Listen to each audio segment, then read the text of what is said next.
বলেন খাজা বাবা ভুয়া, আবার বলেন ভুয়া ভুয়া।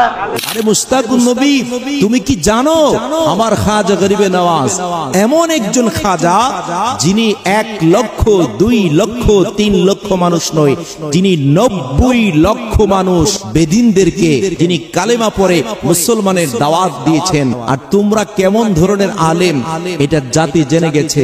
তোমরা মাদ্রাসার মধ্যে ছোট বাচ্চারা তোমাদের কাছে নিরাপদ নয়।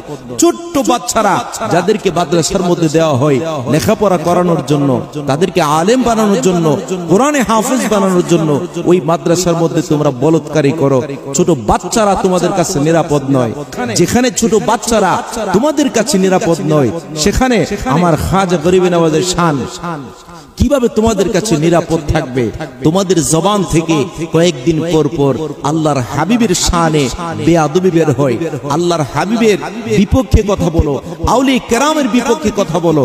তোমরা মন্দির পাহারা দাও, মন্দিরে গিয়ে তোমরা হিন্দুদের মন্দির পাহারা দাও, আর তোমরা সুফি ঘরানার আল্লাহর ওলিদের মাজারগুলো ভেঙে দাও। বোঝা যায় তোমরা লেবাসে মুসলমান, তোমরা লেবাসে মুসলমান, তোমাদের ভিতরে ঈমানের ছিটাফাটা নাই। এই জন্য আল্লাহর হাবিব সরকারে মদিনা রাহমাতুল লিল আলামিন হাদিসের মধ্যে ঘোষণা করেছেন, ওয়ালা তারাকিহিম, তাদের কোরআন তেলাওয়াত তাদের কণ্ঠনালীর নিচে যাবে না। তাদের মন হবে বাঘের মতো বন, মাথায় পাগড়ি থাকবে, টুপি থাকবে, জুব্বা থাকবে, কিন্তু তাদের মধ্যে ঈমানের ছিটাফাটাও থাকবে না। আমি মনে করি মুস্তাকুন নবী নামে এই নর পিশাচের যদি ডিএনএ টেস্ট করা হয়, আমার বিশ্বাস, আই হ্যাভ ডিটারমাইন্ড, আমি দৃঢ় সংকল্প করে বলতে পারি তার জন্মের মধ্যে অবশ্যই দোষ প্রমাণিত হবে।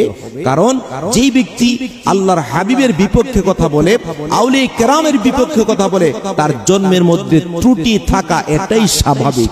আমার খাজা গরিবে নওয়াজের কোটি কোটি কোটি কোটি ভক্ত রয়েছে, আশিকান রয়েছে, প্রত্যেকের কলিজার মধ্যে এই কথাটা অনেক বেশি আঘাত লেগেছে। আরে বেটা, কিসের ভুয়া আমার খাজা গরিবে নওয়াজ? আমার খাজা গরিবে নওয়াজের দরবারে লক্ষ লক্ষ কোটি কোটি মানুষ যায় সালাম দেওয়ার জন্য, আর তুমি আমার খাজা গরিবে নওয়াজকে ভুয়া প্রমাণিত করতে চাও। তোমার মতো মুস্তাকুন নবী খাজা গরিবে নওয়াজকে ভুয়া বললেই কি আর না বললেই কি, আমার খাজা গরিবে নওয়াজের শানকে উঁচু করে দিয়েছেন আমার আল্লাহ। আসসালামু আলাইকুম ওয়া রাহমাতুল্লাহি ওয়া বারাকাতুহু।